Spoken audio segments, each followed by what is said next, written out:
In short, as a child, I thought Germany simply attacked the USSR, and the USSR won. But in reality, everything was much more complicated and certainly more confusing. Austria, 1904. A 15-year-old boy writes poetry, a piece of music, wants to be an artist, and is in the 4th grade. A 15-year-old in the 4th grade. 9 years later, the boy moves to Munich. A year later, World War I began. The boy was happy, but his allies lost. The boy was upset, combed his bangs, and grew an evil mustache. Meet the future Führer. But what upset the little Hitler? Here's what: the Treaty of Versailles, huge reparations for Germany, remilitarization and reduction of the army, occupation of territories, hyperinflation and currency devaluation. And what is devaluation? Devaluation is a depreciation of the national currency against more stable currencies. Aha, I get it. And who are you? Benito Mussolini, Prime Minister of Italy. Inspired by Mussolini's march on Rome, Hitler attempted an unsuccessful coup in 1923. And despite the failure and 9 months of imprisonment, Oblaska quickly found himself in the media. His popularity was growing. In 1926, Hitler-Jugend, the youth organization of the German National Socialist Workers' Party, was founded and Menka was written. Hey, guys, can I come in? What can you do? I've captured a bit of China. Ding ding. Germany, you have an international call. And who is this? Reparations. To help Germany pay reparations, the Dawes Plan was created. The gist of it was that Germany took out loans from the US to pay reparations to Great Britain and France. But in 1929, a global crisis began, the Great Depression in the US, and the plan collapsed. This led to mass unemployment and instability in the country. Against this backdrop, the German people began to accept even Hitler's most radical views positively. And in 1933, he became Reich Chancellor. At that time, there were two leading parties in parliament, the National Socialists and the Communists. And guess what? Less than a month after Hitler's appointment, someone set fire to the Reichstag. Everyone came to Hitler. Yes, they were communists. Yes, they were communistists. This allowed Hitler to restrict freedom of speech, press, assembly, and rallies, and to arrest members of the Communist Party, his main enemies, and soon banned the Communist Party altogether, like all others. In 1934, he staged the Night of the Long Knives, killing over 1,000 people, his potential rivals and enemies. And that same year, after the death of the German president, Hitler abolished this position, became the head of the country, and from now on, he too should be called Führer and Reich Chancellor. The 100,000 Reichswehr was transformed into millions of Wehrmacht. Tank forces were being created and air power was being restored. Slowly but surely, Germany began to recapture its territories and capture new ones. On September 1, 1939, under the pretext of a Polish attack on a German radio station, German troops crossed the border.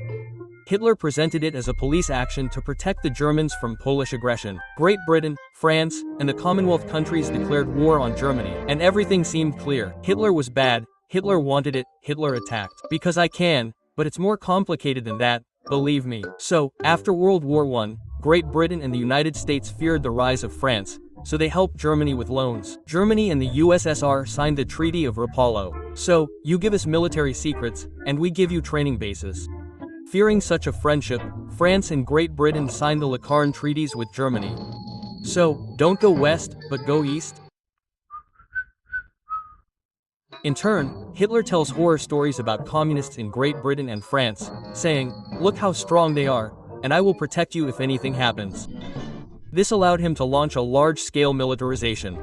No one said a word. Germany, Japan, and Italy signed the Anti-Commanders Pact. Friends, friends, friends. Against communists, against communists, against communists. Germany, Italy, France, and Great Britain signed the Munich Agreements. More precisely, it was a conspiracy in which they simply divided up Czechoslovakia without Czechoslovakia's participation, naturally. Meanwhile, Germany and Italy began to become even more friendly. Great Britain held secret negotiations with Germany.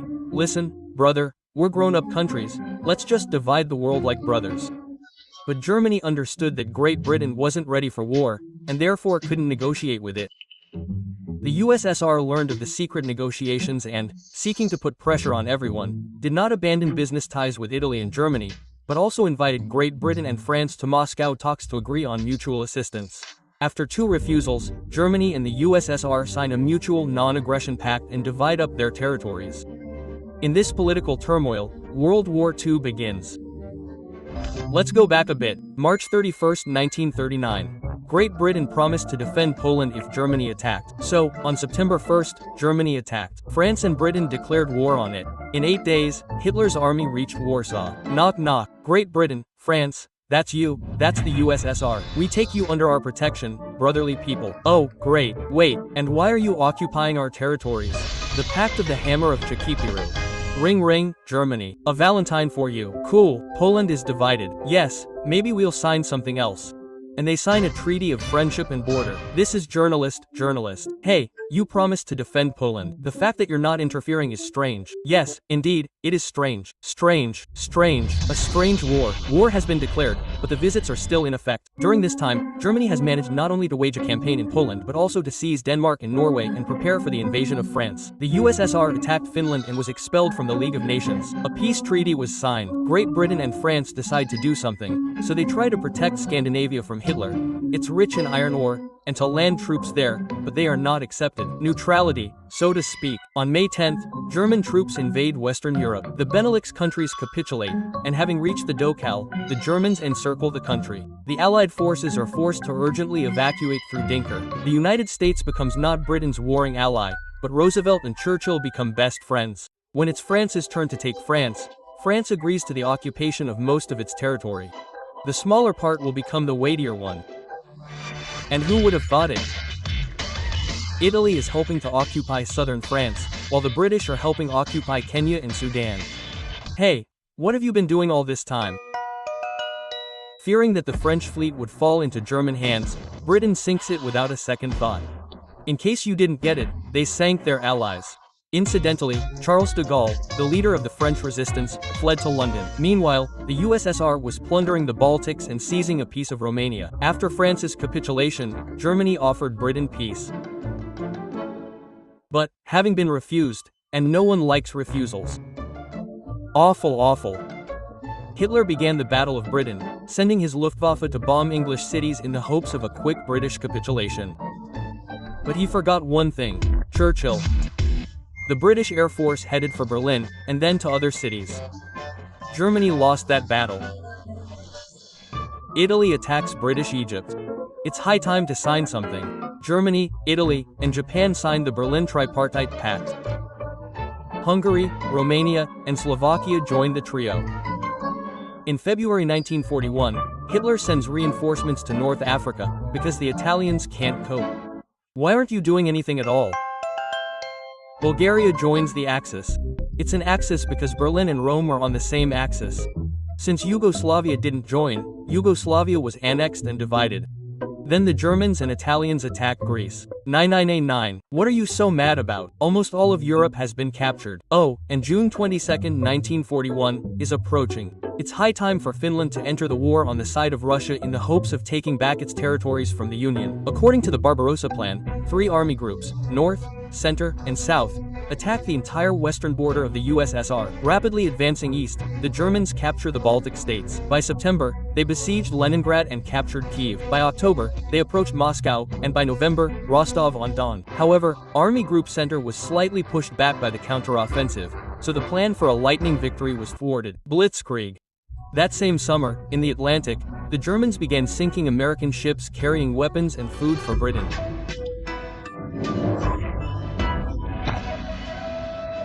While the Europeans were playing around there, Japan captured half of China and, on December 7, 1941, bombed the American naval base at Pearl Harbor. Finally, the United States declared war on Japan. Thailand joined Japan.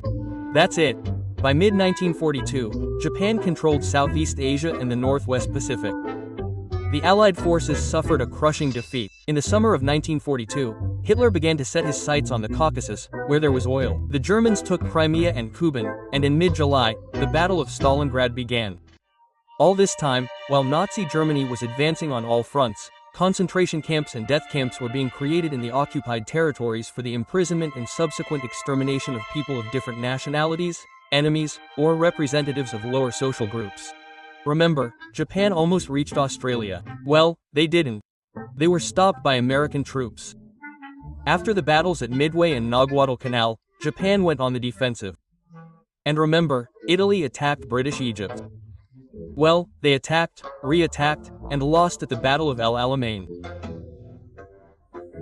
American and British troops are advancing on Tunisia. Hitler is like, okay, now I'll go and sort this out. No, no, no, we will do it. And who are you? The Vichy French army. Hitler, you're calling. Me? Not Germany, me. Hello, the Vichy French army lost. I get it, and they're occupying the southern part of France. It was Vichy. On May 13, 1943, the forces of the Nazi bloc surrendered. The North African campaign ended. The Red Army launched a counter-offensive at Stalingrad, which succeeded in encircling and defeating 2 German, 2 Romanian, and 1 Italian armies. The Battle of Stalingrad became the bloodiest battle of World War II. After the battle, Stalin said, Stalin, Stalin, Stalin, the one who only appeared in Part 3. Stalin, and d'autres. Quote, the defense of Stalingrad gave the Soviet Union the opportunity and time to evacuate military factories to the east. Thousands of factories moved away from the front lines. And then, imagine, winter set in, and the Germans were taken aback. All this time, Great Britain had been bombing German cities. So, in January 1943, Roosevelt and Churchill decided to do it together.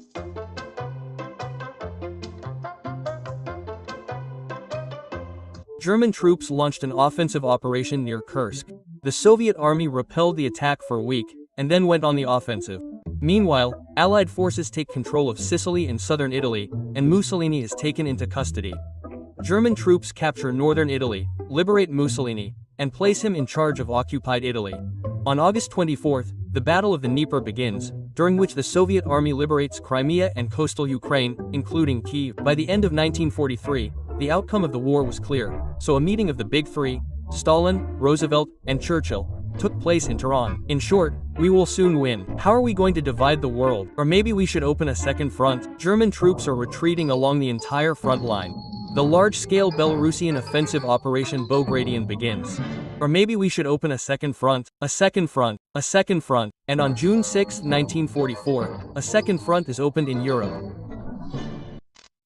And that's where the too dumb. Secret agent Juan Pujol informs the Germans that troops will land at Kola. However, this is a double agent, who after the war will receive decorations from both Britain and Germany, but that's another story. So, while the Germans are waiting for their guests at Kola, the Allies are landing in Normandy. Only 6,939 ships were allocated for the landing. The Germans are taken aback for the second time. On August 25th, Paris is liberated. In December, the Germans decided to attack for the last time, but were stopped and driven back across the Rhine. On January 12th, the Wieslutter offensive began. This is the fastest offensive of World War II. For 20 days, Soviet troops advanced at a distance of 20 to 30 kilometers per day. Looking at all this, Finland is like, oh, goodbye, see you soon. And so are Romania and Bulgaria. The Germans withdraw their troops from Yugoslavia and Greece. Germany's last European ally, Hungary, is also forced to capitulate. The Red Army occupies East Prussia. And who's last in line to declare war? You. Argentina declared war on Germany and Japan on March 27, 1945. Against whom? Why? At the end of April 1945, the Red Army begins an offensive on Berlin. Realizing his complete defeat, Hitler committed suicide. On the night of May 8 to 9, Germany capitulates. It will later be divided into 4 occupied zones. On August 6, the United States drops an atomic bomb on Hiroshima. On August 8, the Soviet Union declares war on Japan and invades Manchuria. On August 9, the United States drops an atomic bomb on Nagasaki. On September 2, 1945, Japan officially surrenders, thereby ending World War II. World War II was the largest and bloodiest war in human history. It claimed over 70 million lives. This is the only conflict in which nuclear weapons were used. As a result of World War II, the United States and the USSR assumed leading roles in world politics, thus beginning the Cold War.